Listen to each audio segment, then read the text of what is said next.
Қайырлы күн достар, бүгін сіздерге творог қосылған шоколадты пирогтың рецептісін ұсынамын. Сіздерге ұнайды деген ойдамын, видеоны соңына дейін қараңыздар. Алдымен салқын сары майды үкіштен өткізіп аламыз. Ұнға какао соданы саламыз.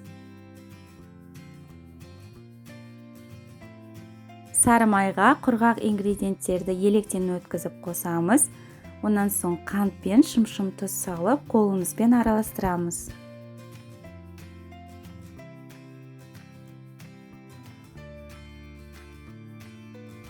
Салмасын дайындаймыз. Творогқа қант, ванильді қант, жұмыртқа,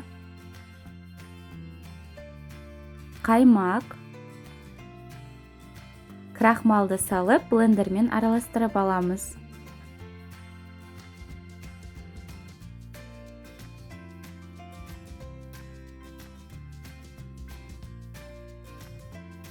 Тестамызды көз мөлшерімен 3 бөлікке бөліп, 3-тен 2-сін, яғни көп бөлігін осы астына қарай жайғастырып, жан-жанын осылай көтеріп шығамыз. Салмамызды құйып, қалған тестаның 3-тен 1 бөлігін бетіне саламыз.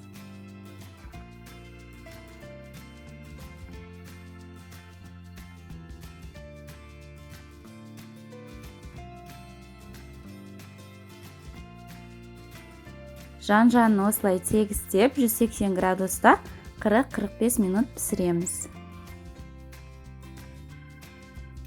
Пирог менде шамамен 45 минутта пісті. Міндетті түрде дайындап көріңіздер, пирог өте дәмді болып шығады. Егер де сіздерге видео ұнаса, каналға тіркеліп, лайк басып, комментарий қалдыруды ұмытпаңыздар. Сіздермен бірге болған Балзия ас болсын.